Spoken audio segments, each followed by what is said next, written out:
नमस्कार दोस्तों, आप लोगों का फिर से स्वागत है मेरे और आप सभी के अपने धार्मिक यूट्यूब चैनल माँ के अनमोल रतन में। दोस्तों, मेरी हमेशा से कोशिश रहती है कि मैं आप लोगों को धर्म से संबंधित सही ज्ञान दूं। यदि कहीं मुझसे अनजाने में भूल हो जाती हो जिससे आपकी भावनाओं को ठेस पहुंचती हो, तो उसके लिए मैं आपसे क्षमा प्रार्थी हूँ। दोस्तों, इस वीडियो में हम हिंदू धर्म ग्रंथों में वर्णित भूतकाल के सतयुग के बारे में जानेंगे तथा उसी के आधार पर भविष्य में सतयुग के बारे में जानने की कोशिश करेंगे और साथ साथ प्रमुखता पूर्वक हिंदू धर्म ग्रंथों में वर्णित स्वर्ण युग के बारे में जानेंगे। स्वर्ण युग की जानकारी या व्याख्या हिंदू धर्म ग्रंथ ब्रह्म वैवर्त पुराण से प्राप्त होता है, जिसमें श्री कृष्ण माँ गंगा को कहते हैं कि कलयुग के 5000 साल बीत जाने के बाद स्वर्ण युग आएगा, जो कि अगले 10,000 सालों तक चलेगी। दोस्तों, हिंदू धर्म ग्रंथ में युग चक्र का जिक्र किया गया है तथा इन्हें 4 भागों में विभाजित किया गया है। पहला सतयुग, दूसरा त्रेता, तीसरा द्वापर तथा आखिरी कलयुग है। ये सभी युगों का आगमन और गमन चक्र के रूप में होता है, अर्थात कलयुग के बीत जाने के बाद फिर से सतयुग आएगा। दोस्तों, इनमें सतयुग को ही स्वर्ण युग कहा गया है। सर्वप्रथम हम भूतकाल के सतयुग के बारे में जानेंगे। सतयुग में मानव दिव्य वस्त्र और आभूषण पहनते थे और स्वर्ण पात्रों में भोजन किया करते थे। इस युग में मुद्रा के रूप में रत्न चलते थे और इस युग के प्रधान तीर्थ स्थल कुरुक्षेत्र थे, जिसकी शुरुआत अक्षय तृतीया से हुई थी। दोस्तों, आज भी अक्षय तृतीया पर कलयुग में स्वर्ण आभूषण खरीदने की परंपरा कायम है, यानी कि सतयुग में सोने की प्रधानता थी, तभी ही सतयुग को स्वर्ण युग कहा गया है। दंत कथाओं और हिंदू धर्म ग्रंथों के अनुसार सतयुग में भोजन प्राप्त करना ज्यादा मुश्किल नहीं था।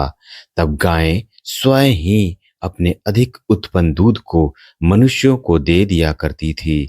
इसके अलावे संपन्न वनस्पति से फल और सब्जियां आसानी से प्राप्त हो जाती थी और जो चीज मुश्किल से प्राप्त होता था वह था स्वर्ण और रत्न, जिसकी पहचान विद्वानों को ही थी।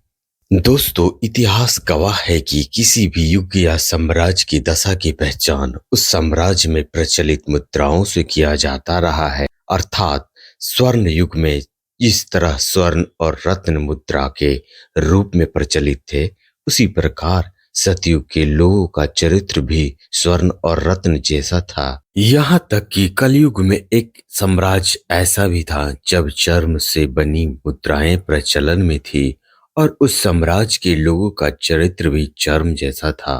दोस्तों, विश्व की वर्तमान स्थिति की बात करें तो प्रत्येक देश की मुद्रा या तो कागज, कपड़ा या प्लास्टिक का बना है, जो कि वर्तमान के मनुष्य के चरित्र से मेल खाता है।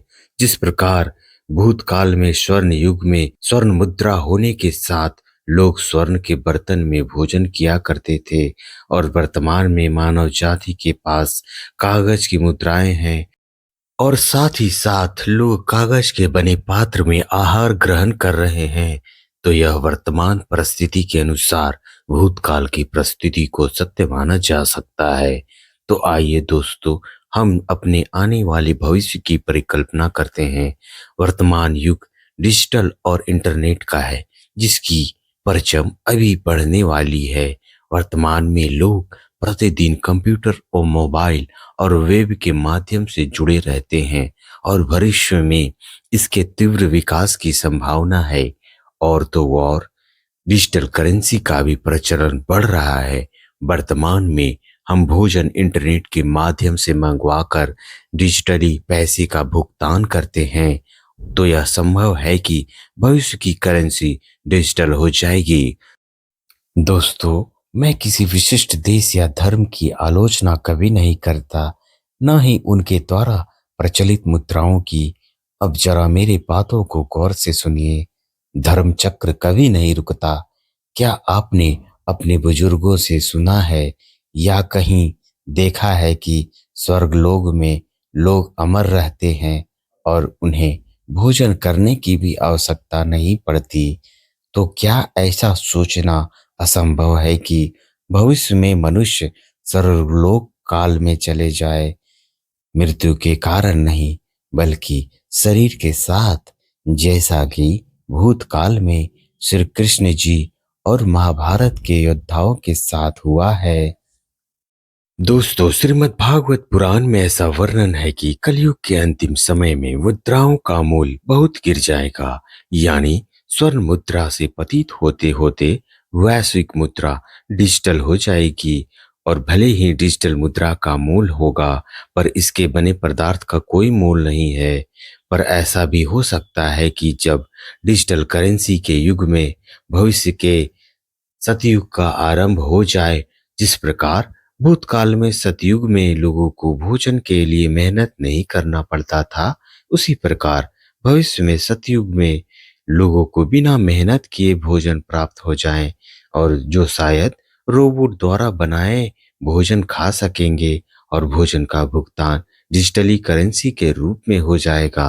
दोस्तों, जिस प्रकार विभिन्न देश अपनी जनता को मुफ्त की भोजन उपलब्ध कराती है, और यह भी संभव है कि भोजन उपलब्ध कराने की जिम्मेदारी वैश्विक एकीकृत तंत्र को मिल जाए, और बदले में संपूर्ण विश्व के मानव को डिजिटली ही कुछ धार्मिक या वैश्विक धर्म का पालन करना हो।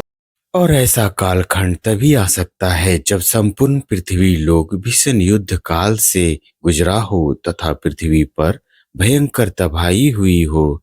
भविष्य में ऐसा किस प्रकार के युद्ध से हो सकता है, इसकी आप कल्पना कर सकते हैं। जैसा कि वैज्ञानिकों और विश्व के बुद्धिजीवियों द्वारा पृथ्वी पर मौजूद प्रत्येक जीवन की संरचना की पहल की जाती है, और इन्हें बचाने के लिए मंगल ग्रह एवं अंतरिक्ष स्टेशनों का सुझाव दिया जाता है, तो संभव है कि तब तक ऐसी कोई तकनीक विकसित हो जाए जब मनुष्यों को भूख ही न लगे। तो क्या यह लोक स्वर्ग लोक के समतुल्य नहीं हो जाएगा, जब मनुष्यों को भूख ही नहीं लगेगी और वे आने वाले युग का। दोस्तों, उम्मीद है मेरा पिछला वीडियो आपको बहुत अच्छा लगा होगा। तो बहुत बहुत धन्यवाद, और मैं आशा करता हूँ कि मेरा यह वीडियो भी आपको उतना ही अच्छा लगेगा।